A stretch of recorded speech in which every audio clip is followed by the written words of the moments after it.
Sir ನನಗೊಂದು ಬೇಜಾರೇನೆಂದರೆ ಎಲ್ಲ ಮಾಧ್ಯಮದಲ್ಲಿ ಪಾಪ ನಿಮ್ಮದಲ್ಲ ಬೆಂಗಳೂರಿನ ದೃಶ್ಯ ಮಾಧ್ಯಮದಲ್ಲಿ ಪತ್ರಿಕೆಯಲ್ಲಿ ಯತ್ನಾಳ್ ಬಣದವರು ದೆಹಲಿಯಲ್ಲಿ ಯಾರಿಗೂ ಅವ್ರಿಗೆ ಭೇಟಿಗೆ ಅವಕಾಶ ನೀಡಿಲ್ಲ ಅಂತ.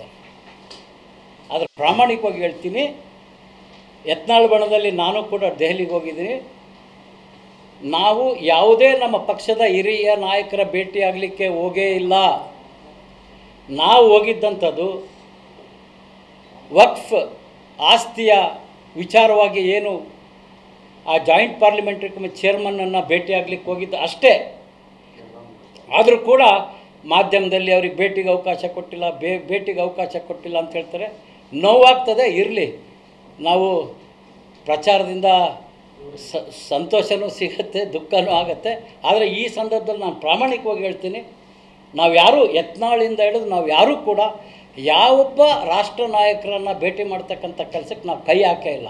ಆದರೆ ನಾವು ದೆಹಲಿಗೆ ಹೋಗಿದ್ದು ಒಂದು ಜಗದಾಂಬಿಕಾ ಪಾಲ್ ಅವ್ರನ್ನ ಭೇಟಿ ಆಗಲಿಕ್ಕೆ. ಒಂದು ನಮಗೆ ಹೆಮ್ಮೆ ಅನಿಸ್ತದೆ. ಇವತ್ತು ವಕ್ಫ್ ಹೋರಾಟವನ್ನು ಏನು ಯತ್ನಾಳ್ ನಾಯಕತ್ವದಲ್ಲಿ ನಾವು ಮಾಡಿದ್ವಲ್ಲ, ನಿಮ್ಮ ಜೊತೆ ಕೆಲಸ ಮಾಡಿದ್ದು ಬಹಳ ಖುಷಿ ಆಯಿತು.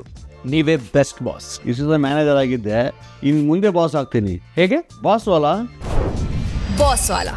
B the boss. ಕಾರಣಗಳಿಂದ ನಾವು ನೀಡಿದಂಥ ವಕ್ಫ್ ವಿಚಾರಗಳನ್ನು ಏನು ನಾವು ಜಗದಾಂಬಿಕಾ ಪಾಲ್ ಅಧ್ಯಕ್ಷರಿಗೆ ಮುಟ್ಟಿಸಿದ್ವಿ, ಇವತ್ತು ವಕ್ಫ್ ಪಾರ್ಲಿಮೆಂಟ್ನಲ್ಲಿ ಮಂಡಿಸಲಿಕ್ಕೆ ನಾವು ಕೊಟ್ಟಂಥ ಸಾಕ್ಷಿನೇ ಮುಖ್ಯವಾಗಿ ಪರಿಗಣನೆ ಮಾಡಿದ್ದಾರೆ. ಆ ಒಂದು ಹೆಮ್ಮೆ ನಮಗಿದೆ. ಆದರೆ ಇನ್ನೊಮ್ಮೆ ದೆಹಲಿಗೆ ಹೋದಂಥ ಸಂದರ್ಭದಲ್ಲಿ ನಾವು ಹೋಗಿದ್ದು ಕರ್ನಾಟಕದ BJPಯ ಶಾಸಕರನ್ನು ಸಂಸದರನ್ನು ಭೇಟಿ ಆಗಲಿಕ್ಕೆ. ಏಕೆಂದರೆ ಸಂಸದರು ಒಂದು ಹತ್ರ ಎಲ್ಲೂ ಸಿಗೋದೇ ಇಲ್ಲ. ಅವರೇನಾದರೂ ಸಿಗೋದಾದರೆ ದೆಹಲಿಯಲ್ಲಿ ಪಾರ್ಲಿಮೆಂಟ್ ನಡಿಬೇಕಾದ್ರೆ ಒಂದು ಹತ್ರ ಇರ್ತಾರೆ. ಅದಕ್ಕೋಸ್ಕರ ನಾವು ನಮ್ಮ ರಾಜ್ಯದ ಸಂಸದರಿಗೆ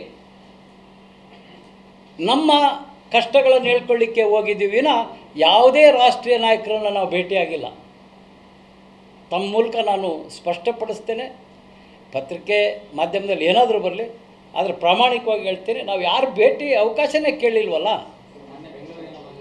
ಮೊನ್ನೆ ಅಮಿತ್ ಶಾಜಿಯವರು ನಮ್ಮ ತಂಡದಲ್ಲೇ ಇರ್ತಕ್ಕಂಥ ಇನ್ನೊಬ್ಬ ಹಿರಿಯರಾದಂಥ ಅರವಿಂದ್ ಲಿಂಬಾವಳಿಯವ್ರಿಗೆ ಬೇಗನೆ ದೆಹಲಿಗೆ ಬರಲಿಕ್ಕೆ ಕೇಳಿದ್ದಾರೆ. ಹಾಗಾಗಿ ನಮ್ಮೆಲ್ಲರ ಅನಿಸಿಕೆಗಳನ್ನು ಅರವಿಂದ್ ಲಿಂಬಾವಳಿಯವರು ಅಮಿತ್ ಶಾ ಅವ್ರ ಮುಂದೆ ತಿಳಿಸ್ತಾರೆ.